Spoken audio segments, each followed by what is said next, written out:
हरहंत सिद्ध सूरी उपाध्याय साधु सर्व अर्थ के प्रकाशी मांगलिक उपकारी हैं।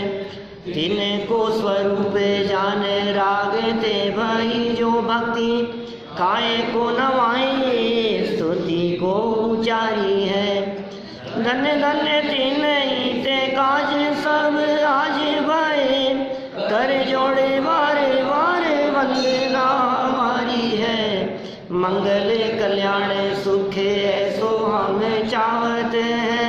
हो मेरी ऐसी दशा जैसी तुम धारी, हो मेरी ऐसी दशा जैसी तुम धारी है। हो मेरी ऐसी दशा जैसी तुम धारी है। आचार्य कुंद स्वामी के परिचय की चर्चा कल हमने आप लोगों के बीच में की थी। सच में भरत क्षेत्र के ऐसे महान समर्थ आचार्य जिनकी परंपरा और जिनके द्वारा उपदेशित इस तत्वज्ञान और साहित्य को पाकर हम अपने आप को बहुत गौरवान्वित महसूस करते हैं। आचार्य कुंद स्वामी की लेखनी ने जो कमाल किया, जो रहस्य उद्घाटन किए, वे पिछले 2000 वर्षों में बड़े अद्भुत और अपूर्व हैं। विद्वानों में यदि सर्वश्रेष्ठ विद्वान के रूप में किसी को कहा जा सकता है तो हम कह सकते हैं टोडरमल जी। और यदि आचार्यों में सर्वश्रेष्ठ कहें तो आचार्य कुंद स्वामी।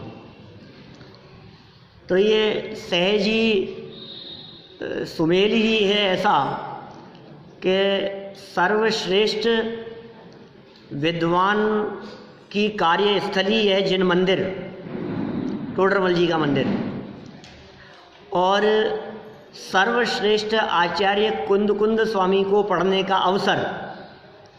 तो ये दोनों चीज़ें एक साथ मिल गई तो एक ऐसा अपूर्व संयोग हो गया है। आचार्य कुंद स्वामी के ग्रंथों में 5 ग्रंथ जो अत्यधिक महत्वपूर्ण हैं, उनमें से आज हमें चर्चा करनी है प्रवचन सार को आधार बनाकर। 5 परमागमों के नाम उम्मीद करता हूँ आप सभी को याद होंगे, याद होने चाहिए। छोटे छोटे से बच्चों को भी हम याद कराते हैं। सात्विक याद होंगे 5 नाम, 5 परमागम, समय सार, प्रवचन सार, पंचास्तिकाय, नियम सार और अष्टपाहुड़। ये 5 परमागम कहलाते हैं। कल अंतिम चरणों में थोड़ी बहुत बात मैंने की थी आप लोगों के बीच में। ये 5 परम आगम क्यों हैं? रत्नकरण श्रावकाचार आगम हैं, गोमटसार आगम हैं, पद्म पुराण आदि जो हैं वे आगम हैं, धवलादिक ग्रंथ वे आगम हैं, षटखंड आगम हैं, ये समय सार परम आगम है। फर्क समझ में आ रहा? ये परम आगम क्यों है? परम आगम, ये 5 परमागम, 5 परमागम कहलाते हैं। आगम और परमागम में क्या फर्क है? देखिए, मैं बारीकी से बात इसलिए कर रहा हूँ क्योंकि ये जो षट कारकों की चर्चा यहाँ चलने वाली है, ये चर्चा तो अभी चला के ज़्यादा कुछ सार नहीं है, क्योंकि 12-14 दिन का गैप पड़ जाएगा और तब तक मुझे मालूम है आप लोग सब भूल जाएंगे, है ना।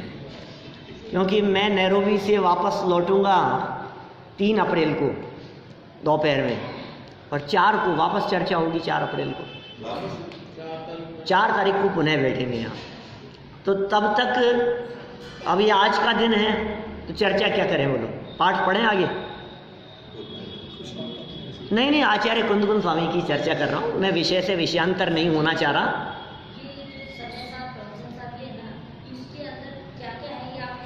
हाँ, ये आपका जिज्ञासा है कि समय सार, प्रवचन सार आदि जो ग्रंथ हैं, इन ग्रंथों में क्या क्या बातें कही गई है, थोड़ा सा शॉर्ट में देख लेते हैं। एक 5 नाम भी बताना, और 2 नाम भी याद है। आचार्य कुंद स्वामी के एक नाम तो था, मूल नाम बचपन से पद्मनंदी है, पद्मनंदी। जय पौम नंदिनाहो सीमंदर स्वामी दिव्य नाणेण न विवोहई तो समणा कहम समगम पयाणंती।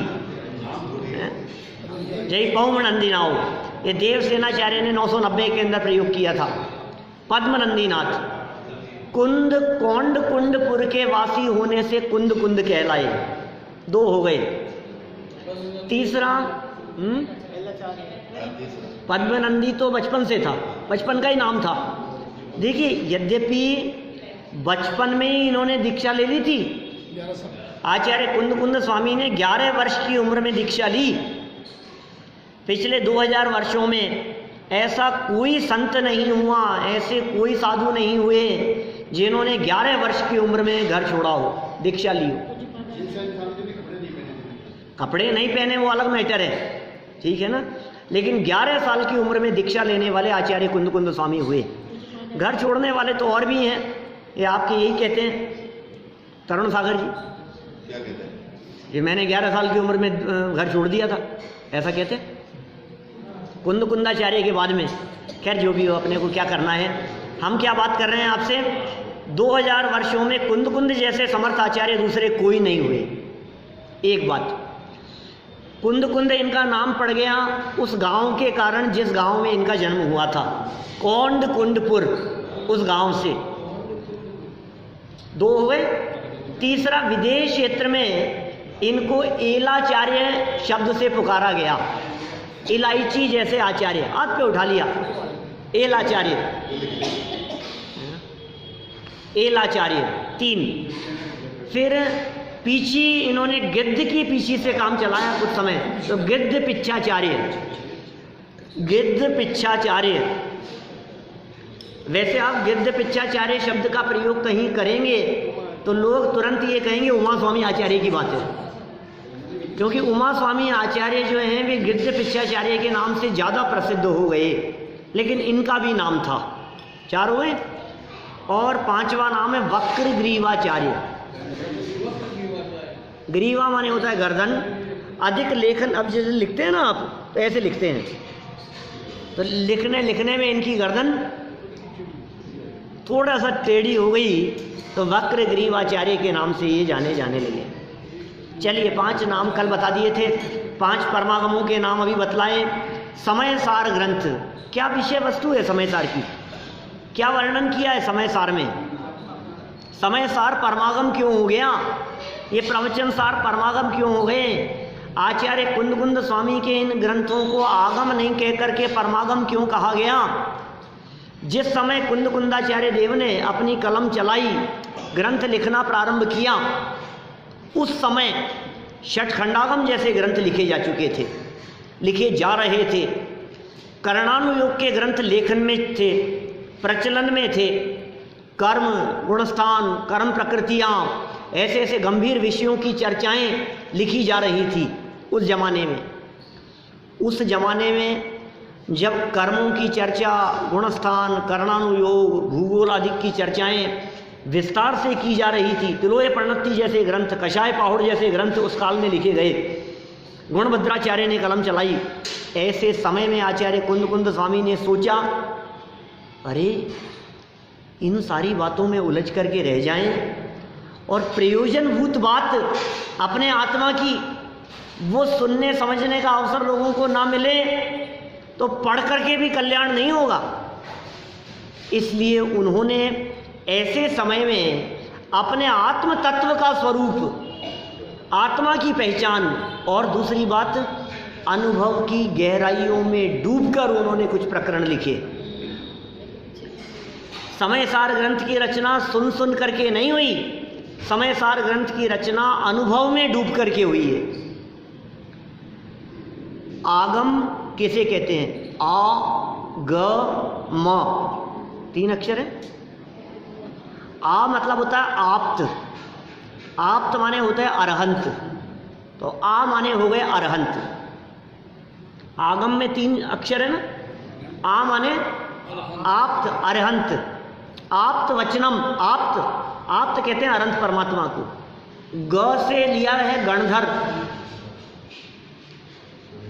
माने आप्त अरहंत, ग से गणधर और म से मुनि। मुनि तो आप्त का कहा हुआ माने तीर्थंकरों का कहा गया पहला, गणधरों का गूथा गया और मुनिराजों द्वारा लिखा गया। तीर्थंकरों से गणधर और गणधर से मुनिराज, इस परंपरा से जो चला आया उसका नाम है आगम। आगम किसे कहें? आगम की जो रचना हुई है वो सुन सुन करके हुई है। आगम जिसे कहें हम, वो तीर्थंकर परमात्माओं से चली आई हुई बातें, सर्वज्ञ की वाणी है, केवल ज्ञानियों की वाणी है, वो कहलाता है आगम। आप्त वचन, अरहंत परमात्मा के वचन आगम हैं। देखिए भाई, आचार्य कुंद कुंद स्वामी ने समय सार में आगम की बात नहीं की, परम आगम की बात की। कि क्या मतलब, समझ में नहीं आया, क्या कहना चाह रहे हो आप? हम ये कहना चाह रहे हैं कि कुंद कुंद स्वामी ने मान लीजिए जीव अजीव अधिकार लिखा, समय सार का पहला अधिकार। अभी मैं पौन घंटे चर्चा अकेले समय सार पे कर सकता हूं आपके बीच में, लेकिन पांचों के बारे में करूंगा चर्चा। 5 परमागमों के बारे में प्रश्न उठा ना, तो पांचों के बारे में चर्चा करेंगे और पांचवी चर्चा करेंगे, अंतिम करेंगे प्रवचन सार के बारे में। ये पाठ चल रहा है, यहाँ थोड़ा विषय दिया। पहली चर्चा हमने शुरू की समय सार से। समय सार के पहले अधिकार का नाम है जीव अजीव अधिकार। बहुत सालों पहले की बात है, कोई एक विद्यार्थी मेरे पास में आए थे, उनको जीव अजीव के संदर्भ में आश्रम बंध वगैरह के बारे में निबंध लिखना था। तो उन्होंने कहा कि भाई मेरे को इसके बारे में निबंध लिखना है, तो समय सार वगैरह में तो अलग अलग चैप्टर ही है, पूरे समय सार दे दो। मैंने सुना है समय सार में आश्रम अधिकार है, समय सार में जीव अजीव अधिकार है, 7 तत्व के बारे में मेरे को 15-20 पेज में निबंध लिखना है, तो वो चैप्टर पूरे पूरे उसमें मिल जाएंगे, तो बहुत सारा मैटर समय सार में मिल जाएगा। तो मैंने उस समय उनको कहा, जो विद्यार्थी आए मेरे पास में, बिल्कुल दृश्य मेरे आंखों के सामने घूम रहा है, शादी से पहले की बात है, 15 साल से ज़्यादा पुरानी बातें, सोचो आप। तो मैंने उनको कहा कि आप गलत फहमी में हैं, समय सार में आपको आश्रम वाला चैप्टर तो मिल जाएगा, समय सार में बंध वाला चैप्टर तो मिल जाएगा, लेकिन आश्रम बंध की कोई चर्चा नहीं मिलेगी। हैं, क्या कह रहे हैं? समय सार में आपको जीव अजीव अधिकार तो मिल जाएगा पूरा, लेकिन जीव कौन से होते हैं, त्रस जीव, स्थावर जीव, संसारी जीव, मुक्त जीव, ये जो भेद प्रभेद आपको जो जानने हैं, समझने हैं, बोले ये जीव के बारे में कुछ नहीं मिलेगा वहां। क्यों नहीं मिलेगा? क्योंकि ये समय सार आगम नहीं परमागम है। कि साहब आप ये बार बार कह तो रहे हो, लेकिन समझ नहीं आ रही बात कि आगम में तो सुनी सुनाई बात होती है। आश्रम कितने प्रकार के, आश्रम के भेद कितने तरह के, कर्म कितने प्रकार के, कर्म प्रकृतियां कितने प्रकार की। कोई व्यक्ति, कोई मुनिराज ऐसे नहीं हो सकते जो अपने अनुभव से ये लिख देवे हैं कि आत्मा में 148 बंधी हुई है कर्म प्रकृतियां। बनती नहीं है। 148 कर्म प्रकृतियां हैं, इस गुणस्थान में इतनी रह गई, इसमें ऐसी रह गई। ये तो केवल ज्ञान से सुनी है, सर्वज्ञ भगवान की वाणी से सुनी हुई बातें हैं। ये तो उन्होंने कही, फिर गणधरों ने सुनी, फिर उन्होंने कही, फिर आगे कही, फिर सुन सुन करके जो चली आई वो बातें तो थी आगम। बोले वो नहीं लिख रहे थे, इसलिए कुंद कुंदाचार्य ने वो सब बातें लिखी नहीं, पूरा आश्रम अधिकार लिख दिया। और आश्रम के 57 भेद प्रभेद हैं, कहीं कोई नामोल्लेख नहीं किया, पूरा चैप्टर लिखा और आश्रम के भेद प्रभेद की चर्चा नहीं की उन्होंने। ये क्या कर रहे हैं? आश्रम में क्या लिखा उन्होंने कि ज्ञानी जीव के आश्रव नहीं होता। बोले ये क्या लिख रहे हो आप? ज्ञानी के आश्रव नहीं होता, क्या अनुभव की बात लिख रहे? क्या बंध अधिकार लिखा उन्होंने। बंध कितने प्रकार के, मिथ्यात्व, विरति, प्रमाद, कषाय, योग, 5 प्रकार के बंध। बंध के कारण, बंध का स्वरूप, बंध की नहीं नहीं नहीं, बंध के काल में भी ज्ञानी अबंध है। संवर निर्जरा का वर्णन किया, भोग भोगते हुए भी ज्ञानी के निर्जरा होती है। वो बातें ही कुछ अलग अलग तरह से लिख रहे हैं। माने समय सार की जो शैली है, समय सार में जो वर्णन किया है, वो वर्णन ऐसा वर्णन नहीं किया कि आप उसके आधार पर निबंध लिख सको। मैंने वहाँ उस समय उस बालक को कहा था कि बेटा तेरे को यदि निबंध लिखना है तो समय सार की नहीं तत्वार सूत्र की जरूरत है। समय सार में भाव पक्ष लिया है, समय सार में अध्यात्म की गहराइयों में डूब करके वर्णन किया है। उसमें जो बातें पुण्य पाप, अब पुण्य पाप अधिकार लिखा दिपेश जी, तो पुण्य पाप अधिकार में क्या लिखा होगा, कौन कौन सा पुण्य बंधन के कारण है, पाप बंधन किस किस से होता है, पाप कर्म प्रकृतियां कौन कौन सी होती है, पुण्य कर्म प्रकृतियां कौन कौन सी होती है, पुण्य के फल में क्या होता है, पाप के फल में क्या होता है, कुछ नहीं। पुण्य पाप चैप्टर का नाम है, तो क्या लिखा, बोले पुण्य और पाप दोनों समान हैं। ये पूरे चैप्टर में ये दृष्टि उनकी क्या थी। ये कुंद कुंदाचार्य पुण्य पाप अधिकार में पुण्य और पाप का वर्णन नहीं कर रहे हैं, अपितु पुण्य और पाप दोनों की समानता को बतला रहे हैं, क्योंकि वो फील कर रहे हैं उस चीज को। वो फील कर रहे हैं पाप का उदय और पुण्य के उदय दोनों हमारे लिए पर हैं। पाप भाव और पुण्य भाव दोनों पर भाव हैं। पाप का उदय यदि नरक त्रियंच में ले जाने वाला है तो पुण्य का उदय भी कोई मोक्ष नहीं, स्वर्ग और मनुष्य में ले जाएगा। और क्या है, चारों संसारी तो है। पुण्य पाप दो संसारा और मैं सब देखन जाना नहारा। तो आचार्य कुंद कुंद स्वामी की दृष्टि कहाँ थी, ये देख लो आप। सुनकर के बात नहीं, अनुभव से जो बात आई हो उसका नाम है परमागम। ये रचना हुई समय सार परमागम की। इन गहराइयों में डूब करके उन्होंने ये चर्चा की। समझ में आ गई बात, समय सार में क्या चर्चा होगी, कुछ समझ में आ रही है। जीवा जीवाधिकार पहला अधिकार, फिर कर्ता कर्म अधिकार लिखा, सबसे बड़ा अधिकार है कर्ता कर्म अधिकार। और उस कर्ता कर्म अधिकार में क्या कर्ता कर्म की चर्चा की उन्होंने, कर्ता कर्म अधिकार में क्या बातें की उन्होंने कर्ता कर्म के बारे में। एक द्रव्य दूसरे द्रव्य का कर्ता धरता नहीं है, ये कर्ता कर्म अधिकार बता रहे। 76 गाथाओं का अधिकार है कर्ता कर्म अधिकार। फिर इसके बाद में 108 गाथाएं वहां लिखी सर्व विशुद्ध ज्ञान अधिकार में, अंत में उसमें भी कर्ता कर्म की भ्रांति को निवारण किया। 108 और 76 कितनी हो गई, 184 गाथा में कर्ता कर्म की मान्यताओं का खंडन किया। हे जीव तू शरीर का कर्ता धरता नहीं है, हे जीव तू परद्रव्य का कर्ता धरता नहीं है, हे जीव पर पदार्थ तेरे नहीं है, तू पर पदार्थ का नहीं है। ये जो कर्ता कर्म की भ्रांति का निराकरण किया है, तेरी शरीर में चलती नहीं है, तू कहाँ कहाँ चलाना चाहता है, तू परिवार पे चला रहा है, तू दुनिया पे चला रहा है, तू समाज पे चला रहा है, तू कितना अभिमान करता है कि देखो मेरी पूरे समाज पर चलती है। अरे वाह, समाज पे चलती है, परिवार पर तो चला ले। नहीं, बस परिवार में झगड़ता है ना अपनी बीवी से, तो क्या कहते हैं सारी दुनिया में चलती, तुम्हारे पर ही नहीं चलती। तो क्या कहते कहाँ कहाँ चला रहा है। और देखो घर परिवार पर, बच्चों पर, पत्नी परिवार पर चलाना चाहता है। ये कह रहे हैं तेरी शरीर पे ही नहीं चल रही है, तू कहाँ चलाना चाह रहा है, कहाँ कहाँ चलाएगा तू। ये सब परद्रव्य हैं और परद्रव्यों पर तुम्हारी चलती नहीं है, तुम किसी परद्रव्य के कर्ता धरता नहीं हो। ये समय सार का मूल प्रतिपाद्य है। वेद विज्ञान कराना, हे जीव तू शरीर नहीं है, तू शरीर का कर्ता नहीं है, तू शरीर का भोगता नहीं है। ये कर्ता भोक्तापन का निषेध, एकत्व ममत्व बुद्धि का निषेध, ये समय सार का प्रतिपाद्य है।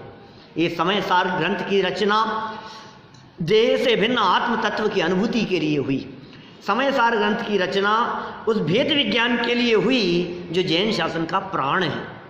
ये समय सार समझ में आया। समय सार क्या है, समय सार में वर्णन किसका किया है। समय सार में परिवार का वर्णन नहीं है, राग रंग का वर्णन नहीं है, बिना मतलब की बातों की चर्चा नहीं है। समय सार में चर्चा ये है कि तुम्हारा आत्मकल्याण कैसे हो सकता है। ये परमागम पहला हो गया समय सार। समय सार के बाद में फिर चर्चा करें प्रवचन सार की, तो अभी करेंगे अपन अंत में। पंचास्तिकाय, पंचास्तिकाय दूसरा ग्रंथ है। पांच अस्तिकाय, पांच अस्तिकाय कौन से होते हैं उनका वर्णन है। 6 द्रव्यों की चर्चा है कुल मिला के, ऐसा समझो। द्रव्य 6 होते हैं ना सात्विक, कौन कौन से, जीव, पुद्गल, धर्म, अधर्म, आकाश और काल, ये 6 द्रव्य हैं। इन 6 द्रव्यों के नाम तो पता है आपको। पंचास्तिकाय कौन से होते हैं आर्यों? पंचास्तिकाय, जैसे द्रव्य 6 होते हैं ना, तत्व 7 होते हैं, द्रव्य 6 होते हैं, ऐसे अस्तिकाय 5 होते हैं। कौन से? 6 द्रव्यों में से काल को छोड़ दो तो जो 5 बच गए वो अस्तिकाय हैं। क्या कितना सरल हो गया काम। 6 द्रव्य में से काल को छोड़ दो तो जीव, पुद्गल, धर्म, अधर्म और आकाश, इन 5 द्रव्यों का नाम है पंच अस्तिकाय। ठीक है, और एक काल भी है। तो उस पंचास्तिकाय नामक ग्रंथ में 5 अस्तिकायों की चर्चा तो है ही और काल की भी चर्चा है, लेकिन पंचास्तिकाय उस ग्रंथ का नाम है क्योंकि जीव, पुद्गल, धर्म, अधर्म का, आकाश का वर्णन बहुत विस्तार से वहाँ किया गया है। मैं आपको बतला दूं, अस्तिकाय किसे कहते हैं? काय माने होता है शरीर, काय माने शरीर। अस्थि जिसका भी अस्तित्व काय जैसा हो, माने विशाल हो, विस्तृत हो। शास्त्रों की भाषा में कहें तो हम कह सकते हैं बहुप्रदेशी, जिसके प्रदेश बहुत ज़्यादा हो, जिसका एरिया ज़्यादा हो।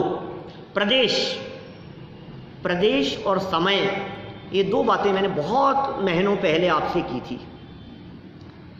टाइम के सबसे छोटे हिस्से को कहते हैं हम समय, टाइम की यूनिट। और एरिया है ना, एरिया, इस एरिया का छोटे से छोटा हिस्सा कर दो, एरिया में हम कहते हैं किलोमीटर। फिर छोटा किया तो 1000वां भाग कर दिया, बोले मीटर। बोले मीटर का 100वां भाग कर दिया तो सेंटीमीटर। इस सेंटीमीटर का और 10वां हिस्सा कर दिया तो मिलीमीटर। ठीक है ना, और छोटे करते जाओ करते जाओ करते जाओ तो सबसे छोटे हिस्से का नाम है प्रदेश। एरिया के सबसे छोटे हिस्से का नाम प्रदेश। अब ऐसा बहुप्रदेशी जो हो वे अस्तिकाय कहलाते। जीव के कितने प्रदेश हैं? असंख्यात प्रदेश हैं जीव के। जीव असंख्यात प्रदेशी है तो क्या कहेंगे? जीव अस्तिकाय। पुद्गल संख्यात असंख्यात अनंत प्रदेशी है, पुद्गल अस्तिकाय। धर्म अस्तिकाय, धर्म द्रव्य लोक प्रमाण है, इतना विशाल द्रव्य है। अधर्म द्रव्य भी लोक प्रमाण है। आकाश द्रव्य लोक अलोक में व्याप्त है। ये सब हैं अस्तिकाय। काल द्रव्य एक प्रदेशी होता है इसलिए वो अस्तिकाय नहीं है। 6 द्रव्यों में से काल द्रव्य एक प्रदेशी होता है इसलिए वो अस्तिकाय नहीं है, और बाकी के 5 द्रव्य वे अस्तिकाय हैं। बस इनका वर्णन जिस ग्रंथ में हो, 6 द्रव्यों के बारे में आपको डिटेल में यदि जानना हो तो आप पंचास्तिकाय ग्रंथ पढ़िए, वहाँ आपको 6 द्रव्यों की चर्चा विस्तार से जानने को मिलेगी। 2 ग्रंथ हो गए। एक समय सार, समय सार में शुद्ध आत्मा का वर्णन। समय सार में किसका वर्णन? शुद्ध आत्मा का। फिर पंचास्तिकाय में किसका वर्णन? 5 अस्तिकाय। ये 6 द्रव्य भी बोल सकते हो आप। पंचास्तिकाय या 6 द्रव्य का वर्णन पंचास्तिकाय में है। 2 हो गए। फिर तीसरे ग्रंथ का नाम है अष्टपाहुड़। अभी चर्चा अपन अभी कुछ भी कह सकते हैं, 5 की करनी है अपने को तो बात। अष्टपाहुड़ क्या है? अष्टपाहुड़ में काई का वर्णन है? कल की थी हमने चर्चा। 84 पाहुड़ लिखे थे, 84।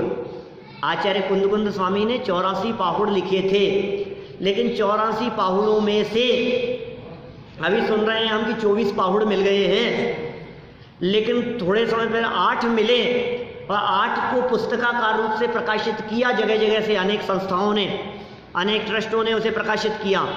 अष्टपाहुड़ उस ग्रंथ का नाम हो गया। दर्शन पाहुड़, सूत्र पाहुड़, बोध पाहुड़, भाव पाहुड़, लिंग पाहुड़, मोक्ष पाहुड़, ये सब ऐसे अलग अलग पाहुड़ मतलब ग्रुप। तो ये पार्ट है उसके, इनका वर्णन है उसमें। चारित्र का बहुत विस्तार से वर्णन है, मुनिराजों के आचरण का बहुत विस्तार से वर्णन है।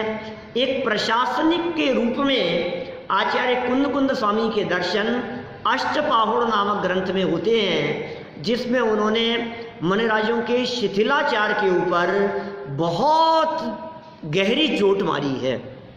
हम ये भी कह सकते हैं कि आचार्य कुंद के समय में भी शिथिलाचार बढ़ने लगा था, तभी तो लिखा उन्होंने 2000 साल पहले भी धीरे धीरे शिथिलाचार बढ़ने लगा।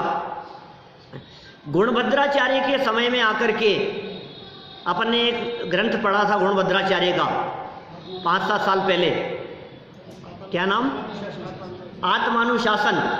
उस आत्मानुशासन ग्रंथ में गुणभद्राचार्य देव ने तो इस हद तक आकर के चर्चा कर ली, 1000 वर्ष पुराना ग्रंथ है भैया।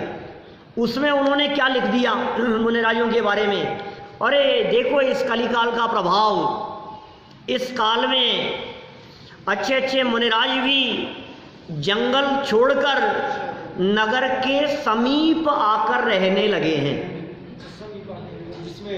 1000 साल पुरानी लिखी उन्होंने बात। पंचम काल के ही हैं सारे मुनिराज। आचार्य कुंद भी कौन से काल के मुनि थे? पंचम काल के मुनिराज थे आचार्य कुंद स्वामी। इसलिए हम यह बात कह करके इसका निषेध नहीं कर सकते, अरे साहब आप तो चौथे काल के मुनिराजों की बात कर रहे हो। नहीं नहीं नहीं, ये सब पंचम काल के मुनिराज हैं सारे, जिनकी चर्चा चल रही है। तो नगर के समीप आकर के रहना भी उचित नहीं था। और फिर देखो ये जो नशियाँ जो बनी थी ना, जितनी भी शहर के बाहर बनी थी, अब शहर ही इतने बढ़ गए हैं कि वो शहर के बीच में आ गई, वो उन नशियों में आकर के रहने लगे थे मुनिराज वगैरह। फिर वो भट्टारक आदि हुए और उन्होंने उनके ऊपर अधिकार जमाया, उनको सबको अपने कंट्रोल में लिया, तो वो भट्टारक जी की नशियाँ बन गई। जितनी भी नशियाँ थी वो सब शहर के बाहर हुआ करती थी, जंगलों के अंदर रहते थे, घने जंगलों में रहते थे मुनिराज, और वहाँ से निकल करके नज़दीक आकर के रहने लगे तो नशियों में रहने लगे। बहुत निषेध किया है अष्टपाहुड़ ग्रंथ में, परिग्रहधारियों का निषेध किया है, परिग्रह रखने का निषेध किया है। कोई धन रखने लगे, संपत्ति रखने लगे, पैसे का हिसाब किताब और लेन देन करने लगे, तो फिर अब आप क्या बात करो, आप फिर तो हम कहेंगे भाई साहब फिर तो गृहस्थ दशा ही अच्छी थी, आप पैसे का लेन देन और हिसाब किताब की बात कर रहे हो, ये बात तो बिल्कुल उचित नहीं है। फिर परिग्रह रखने की बात करें, धन के हिसाब किताब रखने की बात करें, पूरा लवाजमा रखने की बात करें, सबके ऊपर बहुत गहराई से चोट वहाँ मारी है। बोले थोड़ा बहुत भी किंचित परिग्रह साथ हो तो तिलतुस मात्र परिग्रह की चर्चा की है उन्होंने। राई जितना परिग्रह यदि तुम्हारे पास में यदि तुमने ले लिया है तो श्रवण जाए निगोद में, इतनी कठोरता से बात करते हैं। सब पढ़ते हैं, आप पढ़ोगे, हम अपने घर की बात नहीं है कुछ भी, सब बातें शास्त्रों में लिखी है, सब बातें आचार्य कुंद स्वामी ने लिखी है। ये तीसरा ग्रंथ हो गया, क्या नाम इसका? अष्टपाहुड़ नाम का ग्रंथ। एक और ग्रंथ जिसका नाम नियमसार। नियमसार ग्रंथ भी बड़ा गहरा ग्रंथ है। मैं यदि 5 परमागमों में सबसे गहराई लिए हुए ग्रंथ की यदि बात करूं तो कह सकता हूं नियमसार। नियमसार ग्रंथ, नियमसार की विषय वस्तु, नियमसार में जो प्रतिपादन किया है, अभी हमने 2-3 बार आद्योपांत पढ़ने का भी हमारे को अवसर मिला रिसेंट में नियमसार ग्रंथ। तो जिस गहराई से वहाँ निरूपण किया है वैसा निरूपण दूसरी जगह कहीं नहीं मिलेगा। क्या बातें हैं नियमसार में? वो कुंदाचार्य जब ग्रंथ समापन करते हैं 187 नंबर गाथा में, अंतिम गाथा में, वो कुंदाचार्य कहते हैं स्वयं कि इस ग्रंथ की रचना हमने णीय भावना निमित्तम, ऐसे शब्दों का प्रयोग किया। हम अपनी भावना से अपने आप के लिए हमने इस नियमसार ग्रंथ की रचना की है। खुद ने लिखा उन्होंने, क्या मतलब? उसमें उन्होंने चर्चा की है नियमसार ग्रंथ में शुद्धोपयोग अधिकार, शुभ भाव अधिकार, प्रायश्चित अधिकार, आलोचना अधिकार, प्रतिक्रमण अधिकार, भक्ति, परम भक्ति अधिकार, परम समाधि अधिकार, ऐसे अधिकार लिखे उसमें। 12 अधिकार हैं नियमसार ग्रंथ में इस तरह के। अभी मैंने नियमसार के सार की चर्चा भी की थी यहाँ स्मारक में एक बार, अभी जो प्रवचन किया था ना वार्षिक उत्सव पे, नियमसार का मर्म पूरे ग्रंथ का एक प्रवचन में। 6 प्रवचनों में नियमसार का मर्म मैंने कलकत्ता में लिया था अभी पिछले 3 महीने पहले। तो नियमसार ग्रंथ में वे प्रायश्चित की चर्चा कर रहे हैं। किस लेवल से बात करते हैं? वे बात कर रहे हैं, समझ लो आवश्यक की चर्चा कर रहे हैं। ऐसी चर्चा की है भैया, आवश्यक की बात करते हुए उन्होंने कहा शास्त्र लिखने में यदि लग गया तो बोले आवश्यक नहीं है। कहते हैं अवश्य के भाव का नाम आवश्यक है। अवश्य, आवश्यक किसका नाम है? पर के वश ना होवे, स्व के वश स्वलीनता ही आवश्यक है, उसे आवश्यक कहकर के पुकारा। प्रतिक्रमण अध्याय लिखा उन्होंने, तो प्रतिक्रमण किसका नाम? उपयोग का, अपना उपयोग, अपना ज्ञान, अपना चिंतन, इसका अपने से निकलकर, पिताजी साहब, उपयोग जो है ना अपना, इसका अपने से निकलकर बाहर जाना, ये हो गया उपयोग का अतिक्रमण। ये हो गया अतिक्रमण। करना क्या है? प्रतिक्रमण। समझ में आ रही है बात? उपयोग का बाहर जाना यदि अतिक्रमण है, तो बाहर जाते हुए उपयोग का पुनः अपने स्वभाव में लौट आना, ये प्रतिक्रमण है। ये ऐसे प्रतिक्रमण की चर्चा की है उन्होंने, ऐसी आलोचना की चर्चा की है। आप एक एक विषय को उठा करके देखेंगे तो जो गहराई वहां मिलती है, वो गहराई अपने आप में अपूर्व है, अद्भुत है भाई। जिस अद्भुत गहराई से वहां निरूपण किया है, उसे सोच सोच करके ही लगता है कि वे क्या बातें लिख रहे हैं, क्या कहना चाह रहे हैं। अनघ की चर्चा करते हैं, आत्मा की चर्चा करते हैं। आत्मलीनता के अलावा दूसरी कोई बात ही नहीं सुहाती है, एक ही काम करने योग्य दिखाई देता है, इसके अलावा दूसरा क्या करें हम, दूसरा कुछ करने योग्य काम नहीं। अपराध की चर्चा की, प्रतिक्रमण की चर्चा करने के लिए उन्होंने अपराध की व्याख्या की, बड़ी सुंदर व्याख्या। अपराध किसे कहते हैं? अपराध किसे कहें? व्याख्या की वहां, अपगत राध है इति अपराध है। राध शब्द का अर्थ होता है आत्मा, ऐसा अर्थ है। राधा, राधा तो सुना है आपने? राधा कौन थी? हैं?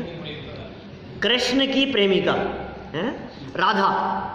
तो राधा वास्तव में किसी का नाम नहीं, नाम भी कह सकते हैं, लेकिन राधा है स्त्री का पर्यायवाची।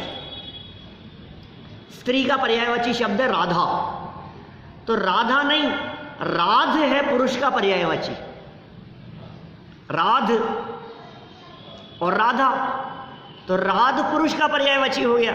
अब जो राध कहा है वो राध है पुरुष, और पुरुष माने होता है आत्मा। तो राध माने आत्मा हो गया। कौन से शब्द की व्याख्या कर रहा हूं? अपराध। अपराध, राध माने आत्मा और अप माने उसका विरोधी।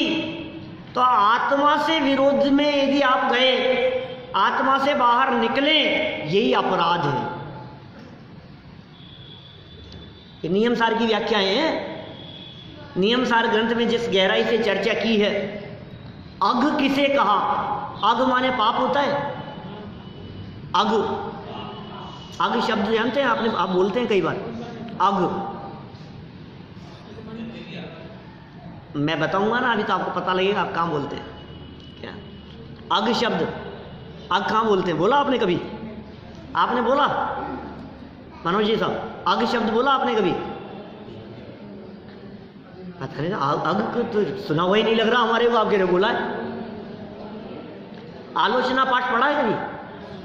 आलोचना पाठ तो बहुत बार पढ़ा है। उसमें एक लाइन आती है, विपरीत कांत विनय के संशय ज्ञान कुनय के वश होए घोर अघ कीने बचते नहीं जाए कहीं ने।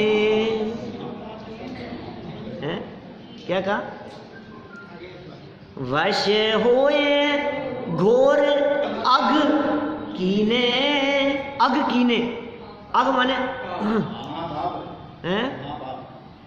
अघ माने पाप। ये क्या? अघ का मतलब पाप कैसे होता है? एकाक्षरी जानते हैं आप? एकाक्षरों की चर्चा है, शास्त्रों में उल्लेख है। क ख ग घ सब एक एक अक्षर के क्या क्या मीनिंग होते हैं। क माने होता है पृथ्वी। क्या? क माने पृथ्वी। ख ख माने आकाश, ग माने वाणी और घ माने आत्मा। सुने क्या कभी राजन जी? क माने पृथ्वी, ख माने आकाश, जैसे खग है ना, खग, ख माने आकाश और ग माने गमन करने वाले, तो खग माने आकाश में गमन करने वाले हो, वो है पक्षी, खग। तो पक्षियों का पर्यायवाची कैसे हो गया? ख माने आकाश होता है, क माने पृथ्वी, ख माने आकाश, ग माने वाणी, ग, और घ माने आत्मा। शब्द क्या है? अघ। अघ मतलब घ माने यदि आत्मा है तो आ लगा दिया पहले, अघ। आत्मा के विपरीत जो परिणाम है वो सब है अघ। इसलिए अघ शब्द का अर्थ सारे जगत में क्या किया जाता है? पाप। अघ माने पाप। वश हो ये घोर अघ कीने, घोर पाप किए। लेकिन अघ शब्द का अर्थ नियमसार आचार्य कुंद कुंद स्वामी अकेला पाप नहीं करते, पुण्य और पाप चूंकि दोनों घ से विपरीत हैं, इसलिए पुण्य और पाप दोनों तरह के परिणाम क्या हैं? अघ है। ये नियम सार ग्रंथ की गहराइयां हैं। 4 हो गए। समय सार में शुद्धात्मा की चर्चा, पंचाष्टिकाय में 6 द्रव्य 5 अष्टिकाय की चर्चा, अष्टपाहुड़ में मुनिराजों के आचरण की विशेष गहराई से चर्चा, नियम सार निज भावना के निमित्त से लिखी हुई बहुत गहरी आत्म तत्व की चर्चाएं। 4 हो गई, 4 ग्रंथ हो गए। अंतिम ग्रंथ आचार्य कुंद कुंद स्वामी द्वारा लिखा गया, नाम क्या है? प्रवचन सार। प्रवचन सार में क्या वर्णन है? मैंने कल भी आपसे कही थी बात। प्रवचन सार वो ग्रंथ है जो अपनी विषय वस्तु के कारण पूरे विश्व में सैकड़ों यूनिवर्सिटियों में पढ़ाया।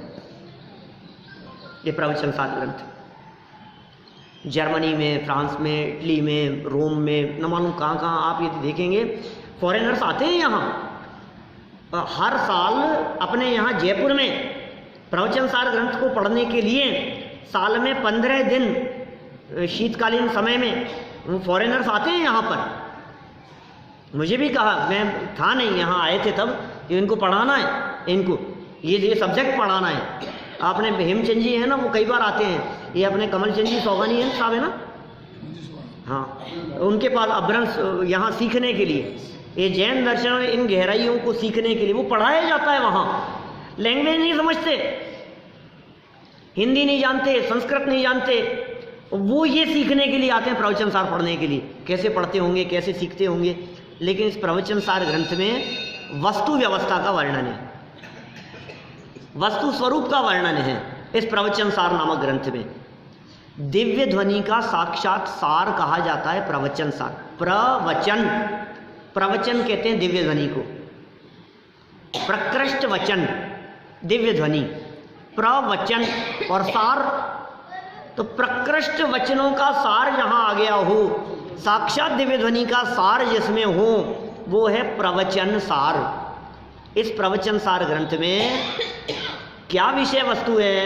3 मुख्य अधिकार हैं इस प्रवचन सार ग्रंथ के, 3 मुख्य अधिकार हैं। देखो यहां से पढ़ता हूं मैं, इस पाठ में चर्चा करते हैं अपन।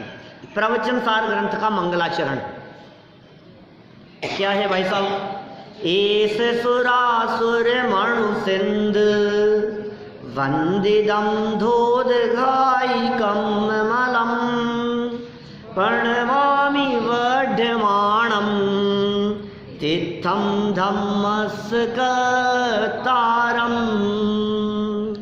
क्या कह रहे हैं? एस माने यह, सुरासुर मनुष इंद वंदिदम। प्राकृत देखिए, बहुत सरल प्राकृत है।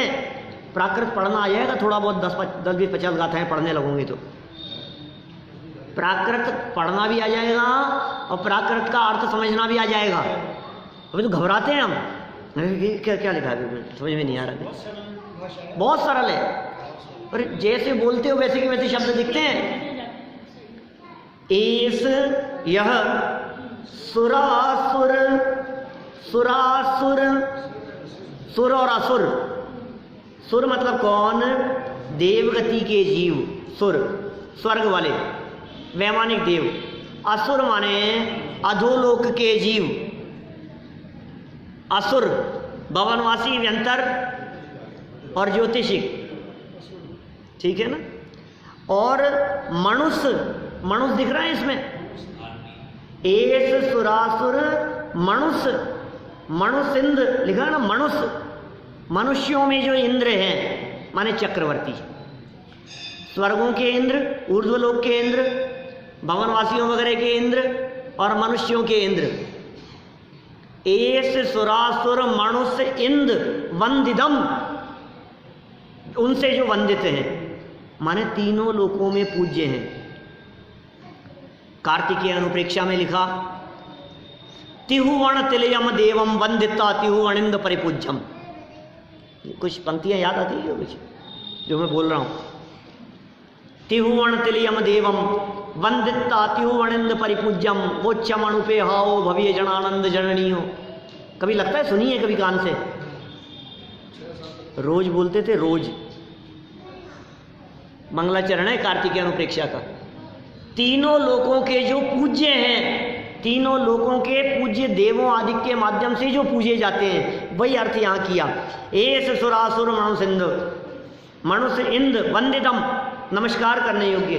धोध घाई कर्ममलम, जिन्होंने धो दिया है घाती कर्ममल को, धोध धाई कर्ममलम, घाती कर्ममल को जिन्होंने धो दिया है। और प्रणमामि, प्रणाम करता हूं, वड्डमाणम, ऐसे वर्धमान स्वामी को, तित्थम धम्मस्य कर्तारम, जो धर्म तीर्थ के कर्ता हैं।